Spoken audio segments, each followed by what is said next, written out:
première intervention à Nouakchott, ça a été un 14 juillet 1954. J'ai été chargé de faire l'analyse de toute la route de Nouakchott, de Rosso à Nouakchott, pour améliorer la route pour desservir Nouakchott.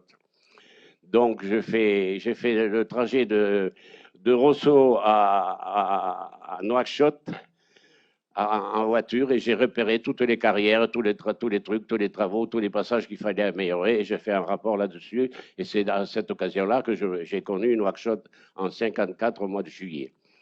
Voilà. Alors, j'ai commencé à travailler sur Nouakchott parce que après avoir fini les études du chemin de fer, enfin, j'ai travaillé pendant 2 ans à Tarbes pour m'occuper du tracé de chemin de fer entre FDRIC et Port-Étienne à l'époque. Et puis, on a fait 6 tracés, on a étudié 6 tracés et on en a retenu un qui est celui qui passe par Choum et qui reste en territoire mauritanien parce qu'il fallait rester en territoire mauritanien pour ne pas gréver le projet.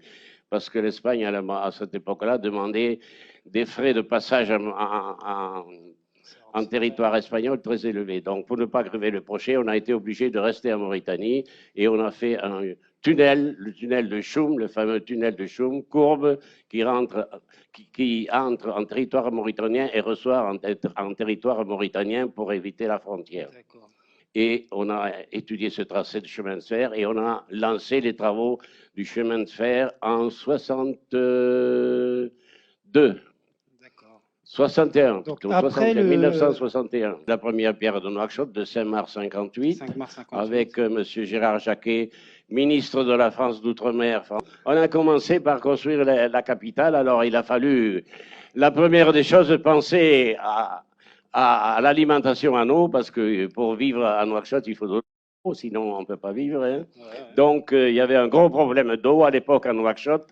Il n'y avait pas d'adduction d'eau, il n'y avait rien. Il n'y avait que des eaux glaces à Beila et à la palmeraie de Beila et de Touila, qui donnaient pas beaucoup, une cinquantaine ou 100 litres par jour, ce n'était pas suffisant.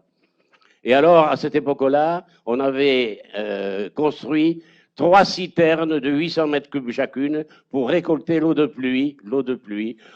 Sur le terrain d'aviation, on récoltait l'eau de pluie pendant l'hivernage quand il pleuvait, on l'amenait dans les citernes, mais le problème, c'est toujours un problème de moyens. Si on a eu au départ les financements rapides et en quantité qu'il fallait, ça aurait changé tout à fait l'aspect des choses.